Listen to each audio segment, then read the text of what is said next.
It is truly an honor to be here in order to share a little bit of who I am with you in this space that we all call home.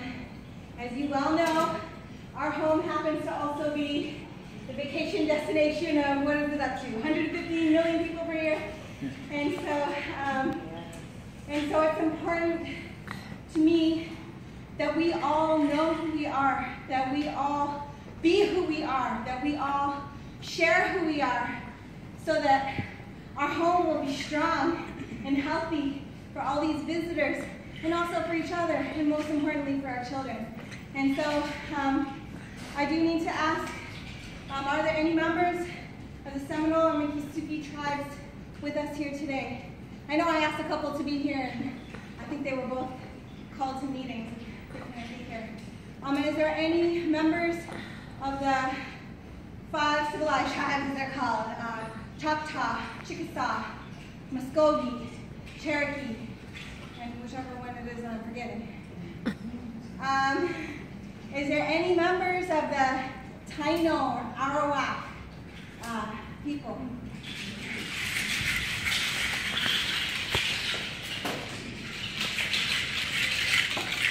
Brother. Sister.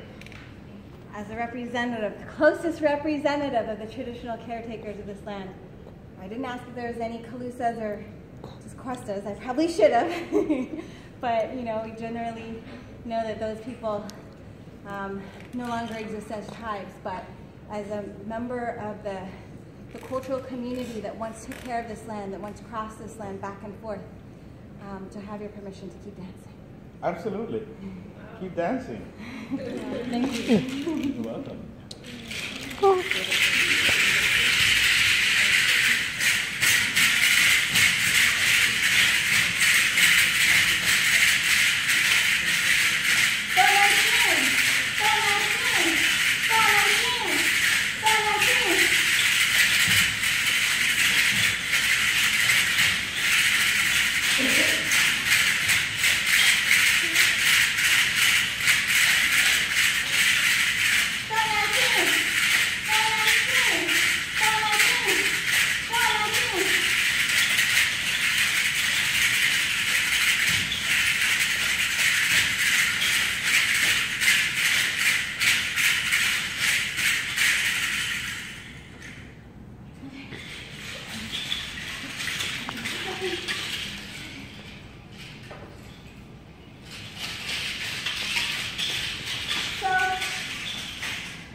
Is because I wanted to find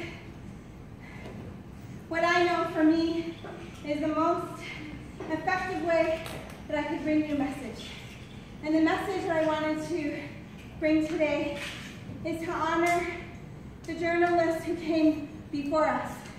And of course we know that there were journalists that have been here for all time because they've left us stories in the form of artifacts. And instruments, and stories. And so, there's actually 2 ladies here that I brought for us to remember.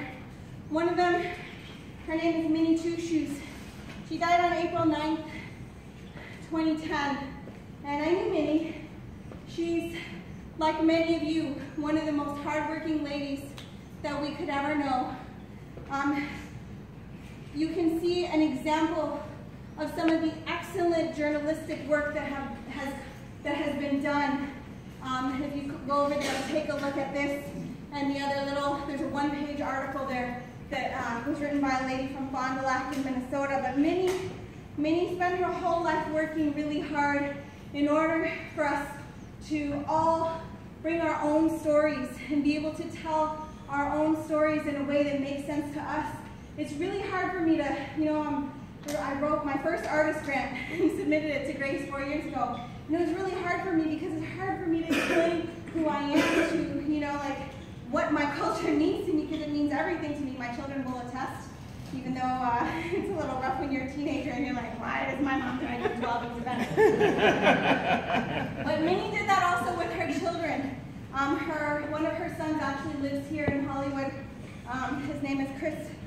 His name is Nupa Two Shoes. But she was amazing. Like the day that I met her, I remember she had this blue shirt. She was still battling cancer, so she had her bald head tied with a red kerchief. She was really skinny already, and she had this blue shirt on that had this really bright picture of a lightning bolt. And she just was like that lightning bolt. She was making jokes, she was so kind, and that's what I hope that all of our visitors can find when they come here, is find people who are kind and who know who they are. And then the other one is Betty Mae Jumper. Elgin Jumper is a contemporary artist and writer. He'll be doing one of his readings at the Fort Lauderdale Historical Society this Sunday at noon for Earth Day. But Betty Jumper is his grandmother, and she was the editor of the very first Seminole Tribune, the very first newspaper for the Seminole tribe of Florida. And so her stories and her determination is a good good model for us today, because it takes a lot. So I'm just going to close it out because I know I've been talking blah, blah, blah. So I'm going to close out with a dance in honor of them. It's called Antigua, and he's the oldest one. So it's just to honor that memory and that spark that we can all feel from the elders, and we can pass that on to our children.